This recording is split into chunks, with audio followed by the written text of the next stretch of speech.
আমাদের মাঝে উপস্থিত হয়েছেন বাংলাদেশ জাতীয়তাবাদী দল বিএনপির স্থায়ী কমিটির সম্মানিত সদস্য জনাব সালাউদ্দিন আহমেদ সহ আরো অনেক নেতৃবৃন্দ আমাদের মাঝে উপস্থিত হয়েছেন। তাদের সকলকে আমরা জাতীয় মূল্যবোধ সংরক্ষণ কমিটির পক্ষ থেকে আন্তরিক মোবারকবাদ জানাচ্ছি। এ পর্যায়ে আমি সংক্ষিপ্ত বক্তব্য রাখার জন্য অনুরোধ করছি বাংলাদেশে ট্রান্সজেন্ডার বিরোধী আন্দোলনে যিনি সামনে থেকে নেতৃত্ব দিয়েছিলেন তারুণ্যের অহংকার আমাদের সকলের প্রিয় ডক্টর আসিফ মাহতাব উচ্চ স্যারকে সংক্ষিপ্ত বক্তব্য প্রদানের জন্য অনুরোধ করছি। আসসালামু আলাইকুম সবাইকে।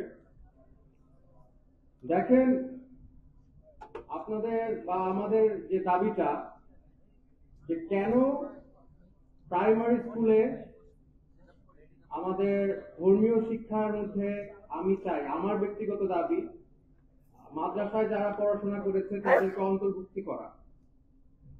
এখন এটা করাটা কেন প্রয়োজন সেটা নিয়ে আমি কিছু বলবো।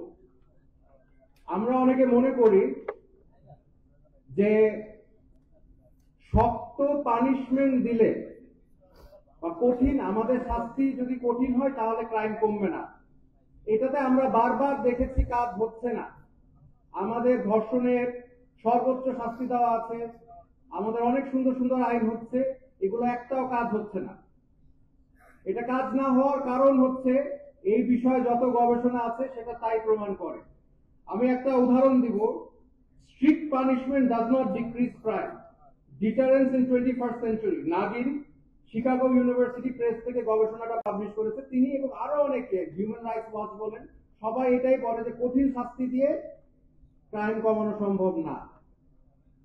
কেন সম্ভব না? এটা অবশ্যই দরকার, কিন্তু এটা ডাইরেক্ট কেন সম্ভব না?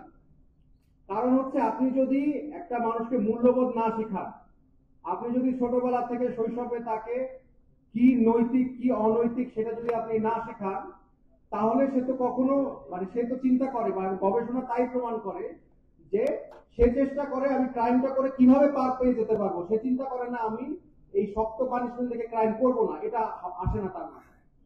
এটাই আমাদের গবেষণা এবং সায়েন্স তাই বলে।